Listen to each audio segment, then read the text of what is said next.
My name is Rebecca Rivero. I'm the founder and executive director of Middle Women. Middle Women is a socially conscious production company based out of Bellingham, Washington. It was just an idea a little over 2 years ago where I was on Tumblr looking at a lot of inspiration boards, if anybody's familiar with those. It's really where usually young women are putting a lot of images, sometimes photoshopped, sometimes not, of their ideal body image, and they do everything they can to perpetuate that image in themselves.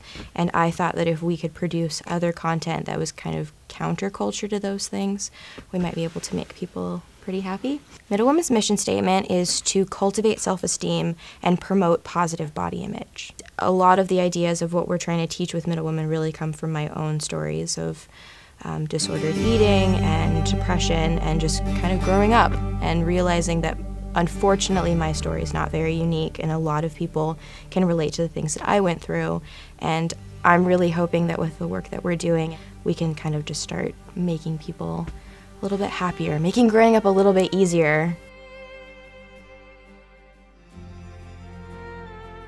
I first started having like really severe body image issues when I was like 7 or 8.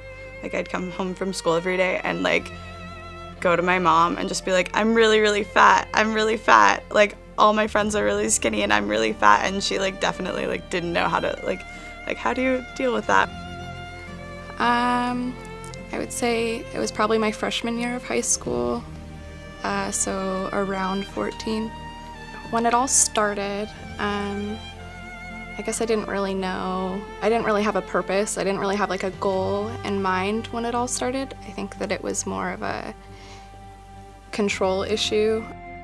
I think for me it was just, I grew up in a household that faced extreme and deep poverty, and so the food that I did have, I felt the need to control it and control my own feelings and interactions with that food. And so when I was 11 or 12, you know, the feeling of not eating because I could when there was food available was kind of my reaction to the fact that most of the time we didn't have good, healthy access to food. I grew up in a very healthy, nutritious environment. My mom always brought us to the farmers markets. We grew our own food. I decided to be a vegetarian in 3rd grade because I didn't want to eat little animals, and I've been a vegetarian since. But I think it was high school, especially I was in private school before then, and I entered into the public school system. And it was kind of this new world where I didn't know a lot of people, and I didn't really know what was going on or how to have control over things like that. So it seemed to be a way to focus my thoughts and my energies. When I started realizing what I was doing and kind of coming to terms with it, started delving into this idea of holistic nutrition and this idea of the importance of different minerals and different vitamins in the food that we eat. And I think that's definitely shaped the new way I view food and nutrition.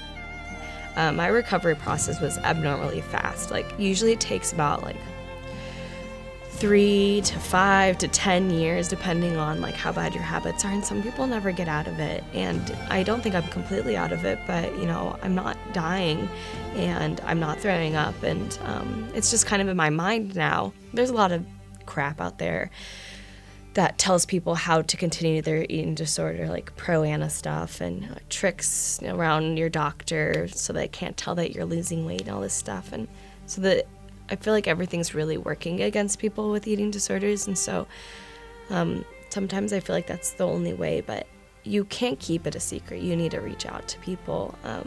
You never know who has struggled with it, and the odds are you do know someone, but you know, I think it's important for people to know because it literally can happen to anyone at all. I think that to a certain extent, eating disorders are so romanticized in our culture, and you know, I don't know how often I get the comment like, oh, I wish I could keep your frame. Well, you know, why?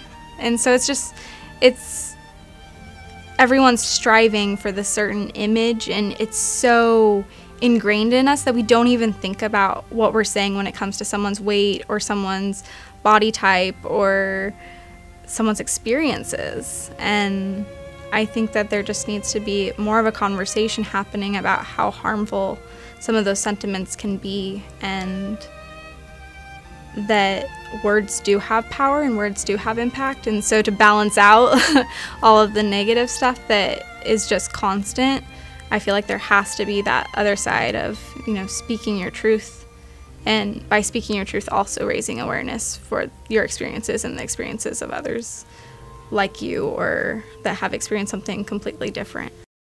I think it's important because I never was technically anorexic or technically bulimic if you look up the definition of those things. And so I think that was really confusing for me, trying to sort out my own problems but not fitting into those guidelines. And I think that it's really important that people know that you can have an eating disorder without being either of those things. I feel like it's really important to share my story because there's so many people, like, of all ages and genders and everything that struggle with disordered eating, and like it doesn't get talked about. Like we were talking about earlier, it's a taboo subject. I feel like it's really important to just like let people know that there are other people who struggle with it too, and it's okay to talk about things that you need to talk about, and you don't have to be like ashamed of it. I would tell somebody who's struggling or in recovery from disordered eating, I would tell somebody that, well, one, they're not alone, because I think that's a really powerful statement no matter what it is that somebody's dealing with.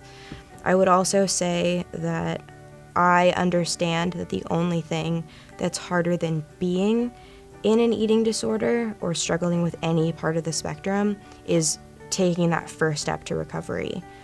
I really understand that, especially now with online communities that are usually swapping tips and tricks and like keeping each other in the disorder, when I'm asking you to please consider recovery, I'm asking you to completely change your life, and that by no means should be taken lightly.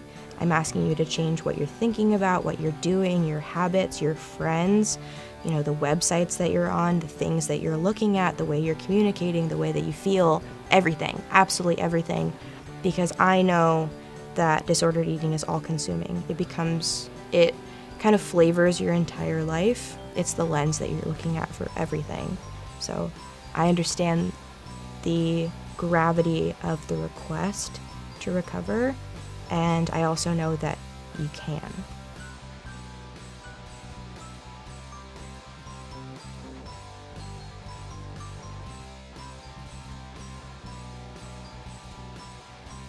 And so it's called Middle Women. What about men? We love men. We love men very much. It is called Middle Women. I joke, but it's kind of true that it's called Middle Women and not like middle people or something like that, because my mom told me I needed to focus a little bit. She said I couldn't tackle the entire world's population in one organization.